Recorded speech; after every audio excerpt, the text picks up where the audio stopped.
J'aimerais vous dire que c'est le temps pour nous de sauver nos vies et de fuir. Maintenant, il me semble que le tic-tac dirait quasiment d'un jugement qui se prépare terrible sur le monde dans lequel nous sommes.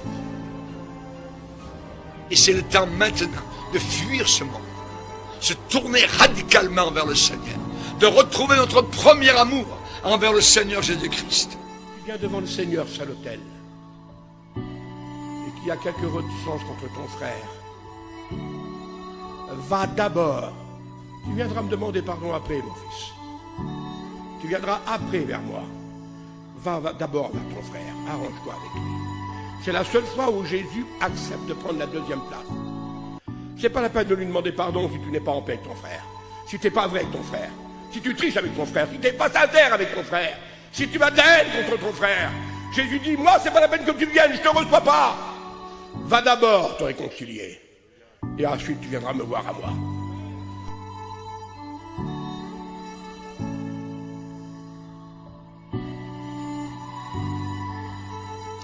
Après ces événements, la parole de l'Éternel fut adressée à Abraham dans une vision. Et il dit, donc l'Éternel dit à Abraham, Abraham, ne crains pas, je suis ton bouclier et ta récompense sera très grande.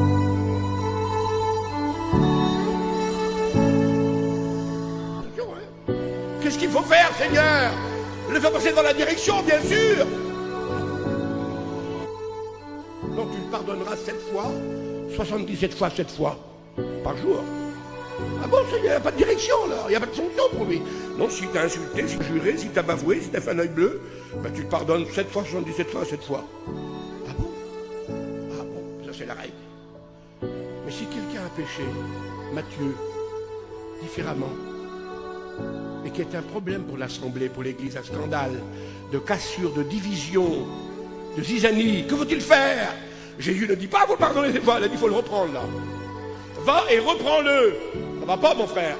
Tu viens à travers, tu détruis l'Assemblée, l'Église ou le groupe, toi là. Si tu n'écoutes pas, prends avec toi un frère. Vous voyez, Jésus change son verdict, parce que c'est deux faits différents. Et si tu n'écoutes pas, dis-le à l'Assemblée. Et si tu n'écoutes pas, ben chasse-le, considère-le comme un païen, un publicain. Vous voyez qu'il y a une règle dans la Bible et que tout n'est pas mélangé. Si demain on vous insulte à vous et que la mission n'est pas en cause, que votre église n'est pas en cause, que votre groupe n'est pas en danger, alors pardonnez 7 fois, 77 fois, 7 fois.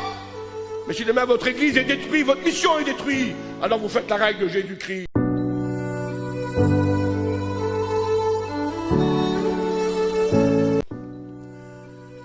Jamais un serviteur de Dieu, même s'il fut dur ou difficile, n'a osé dans nos assemblées, dans nos églises, dans notre mission, prendre un fouet et puis frapper sur les croyants. Vous n'avez jamais vu ça, encore que je sache. Vous savez, le seul qui l'a fait, c'est pas l'apôtre Paul, c'est pas l'apôtre Pierre, c'est notre Seigneur Jésus qui l'a fait. Devant le désordre qu'il y avait dans le temple, dans la maison de Dieu. Hein? Lui qui était l'agneau muet, il a dit, oui, moi, faites ce que vous voulez, clouez-moi, pardonne-leur, Père. Mais la maison de Dieu, j'accepte pas.